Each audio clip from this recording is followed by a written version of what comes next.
Vous êtes sur RTL. RTL, l'écho and you. Avec vous, Martial You, la bourse de Paris a encore perdu 0,81% hier après un vendredi noir à moins 4,75% en séance. La faute au variant Omicron, mais aussi à un patron français. Et pas n'importe quel patron français, Stéphane Bancel, le PDG de Moderna, pionnier du vaccin donc anti-Covid. Lundi, alors que les marchés financiers reprenaient finalement un peu leur souffle après la dégringolade de vendredi, voilà la phrase qui a mis les traders en apoplexie. Voilà ce que Stéphane Bancel déclare au Financial Times et à CNBC. I don't believe many people would have predicted such a big Il jump dit, in il evolution. n'y a pas grand monde qui avait prévu autant de mutations avec un seul variant. On croit que ce variant est hautement contagieux. Ce qu'on ne sait pas encore, c'est quelle est l'efficacité du vaccin actuel et il nous faudra environ 2 semaines pour le savoir. C'est vrai que c'est pas très rassurant. C'est sûr, panic on the floor. Stéphane Bancel, c'est un peu, si vous voulez, le Grinch du Covid. Vous savez, ce monstre vert dans les légendes américaines qui veut gâcher le Noël des enfants. Accessoirement, en tenant ce discours un peu alarmiste, le cours boursier de son entreprise, Moderna, a progressé de 30% en 2 jours. Et son concurrent, BioNTech, a pris 18%. Mais vous savez sur quelle entreprise les traders se sont précipités ? Non.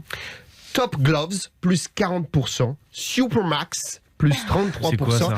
Ce sont des fabricants de gants en latex à usage unique. Ça prouve une fois de plus l'opportunisme cynique un peu des marchés financiers, puis leur capacité aussi à paniquer en meute très rapidement. En tout cas, résultat des courses, le CAC 40 avait mis 1 mois à gagner 500 points. Il vient quasiment de les perdre en 3 jours. Mais les propos de Stéphane Bancel de Moderna, ainsi que les discours des gouvernants, nous préparent à une nouvelle vague de restrictions quand même, non ? C'est le scénario qui tient la route pour l'instant. En effet, les marchés financiers ont une sorte de réponse immunitaire, là, hier. C'était le CAC Covid. On a vendu tout ce qui faisait penser au voyage, au transport, tout ce qu'on vendait en 2020 en fait. Air France, moins 2,88%, les hôtels Accor, moins 1,87%, Airbus et son fabricant de moteurs Safran, Pernod Ricard ou Rémy Cointreau. Pourquoi ? Parce qu'ils...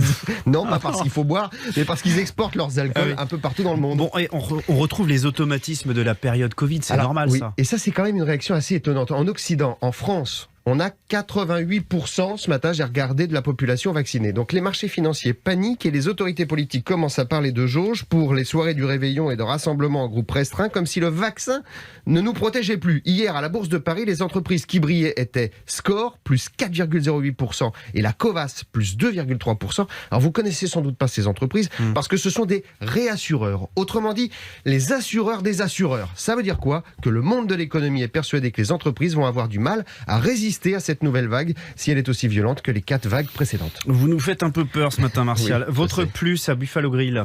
Alors, oui, parce que la semaine dernière, je vous annonçais qu'ils abandonnaient la déco saloon. Eh bien, on apprend maintenant qu'ils changent de nom. Buffalo Grill devient Napa Caro. Attention, il y a un jeu de mots. Oui, la nappe à carreaux.